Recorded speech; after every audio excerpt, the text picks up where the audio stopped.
Hello there, welcome to a Friday Business News Report. It's now time to bring a feature on the show today as we focus on the aviation sector. Now, day in, day out for the past 2 weeks, one of the highlights in news reports generating reactions is the cost and availability of energy. Now, with the lingering petrol scarcity traumatizing the very fiber of the Nigerian economy, the cost of aviation fuel is also evoking some sentiments as local airlines react to the sharp spike in the cost of Jet A1 fuel, which is currently selling at about 400 naira per litre in some airports nationwide. If the trend continues, air travelers may have to pay much more on the already expensive air ticket pricing in the country, and aviation fuel accounts for about 30 to 45% of operational costs of airlines. Now, being a deregulated product that is exclusively controlled by suppliers, the price has consistently been fluctuating along with naira to dollar exchange rates. Well, joining me now to discuss this and much more in our Lagos studio, I have Chukwuerika Achum, the Chief Operating Officer at Jet Support Services. Thank you very much for joining us on the Breakfast Show today. And it's safe to say Happy New Year to you. This is the first session we're having. Now, looking at the cost of Jet A1 fuel, this is a very, very sharp spike from what we saw play out in December. Yes, we had that initial element of the Yuletide fueling the inflationary pressure we saw in the aviation sector, but now 400 naira within the south, and then within the northern part of the country about 450 naira. How much of an impact do you think this would have on operational cost? And then for those who believe these fees would have to be transferred to the customers just to stay afloat, how do you see things panning out? Because this is a sector that really has to rely so heavily on Jet A1 fuel, which is imported out of our control. Yes, David, you're quite right. Cost of Jet A1 is actually a huge component of the unit ticket cost per customer, per fare paying passenger. And yes, we've seen an uptick since December last year. It's been rising progressively until now. We're seeing prices between the 400 naira and 450 naira band. You know, however, unfortunately, this cost would have to be transferred to the customers because the airlines are in business of making money. And if you look at, I mean, most airlines around the world, you know, typically just have fuel surcharges as part of their ticket breakdown. Exactly. So it's unfair to the customer, but at the end of the day, the price of Jet A1 is, I mean, going up globally all over the world, David. And for the fact that Nigeria is an oil-producing country, we shouldn't be expecting this sort of fees, especially in terms of the energy costs, because so many people, or aviation analysts, both in country and outside the country, the comparison they make is with the likes of the United Arab Emirates, where the cost of Jet A1 fuel is not expensive. Yes, I agreed, but there are some key components here that are missing.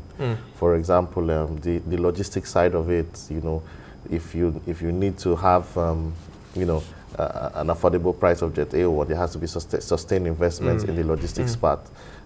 Mostly this commodity is being trucked from the ports to all over Nigeria. And then you have to look at the importers as well, accessing forex.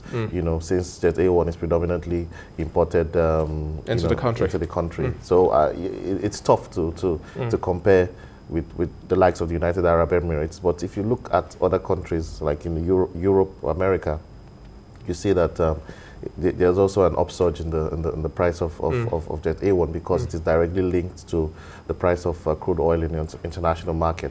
Okay. Yeah. Okay. Now, you were one of those who also, at the peak of COVID-19, who also said one of the biggest changes or shifts that would likely see within the aviation sector is looking at smaller aircraft. Do you still stick to this opinion that this is the most strategic means of cutting the cost of operation right now here in Nigeria, as we are looking at airlines taking so much of hit? This really also brings to the fore the resilience of the aviation sector here in the country, but there's so much we can take. Now, for so many, there is an imminent collapse waiting. There's a bankruptcy waiting. Some are even thinking possibly a merger. Well, David, the truth is, if you look at the industry right now, the current supply of airplanes in the market, compared to the demand we have right now, you will see that there's a surplus demand. And what airlines need to do, besides just smaller airplanes, on top of that would be efficient airplanes, airplanes that have, modern engines, and then you could also save something from the fuel burn of utilization. So, I mean, bankruptcy is still too far away, if you ask me, but because I think the airlines are doing very well now. This is the best time in their lives. Post 2019, the airlines in Nigeria are doing very well. There's no airline in Nigeria that can come and say that, they are, even when you put the cost of Jet A1, David, it's being transferred to the customer. Okay. Really. But now, talking about the customers, and then in terms of aviation, it's also a customer-centric sector now. How do you think customers will take this increment if it comes to bear? Now, we saw the spike during the Utah, December, January, and then, well, so many thought that they would have the sigh of relief, and then normalcy will come into bear, looking at the pricing of air tickets. But now, for the average air traveler today in Nigeria, do you think they'll be able to understand any further increments?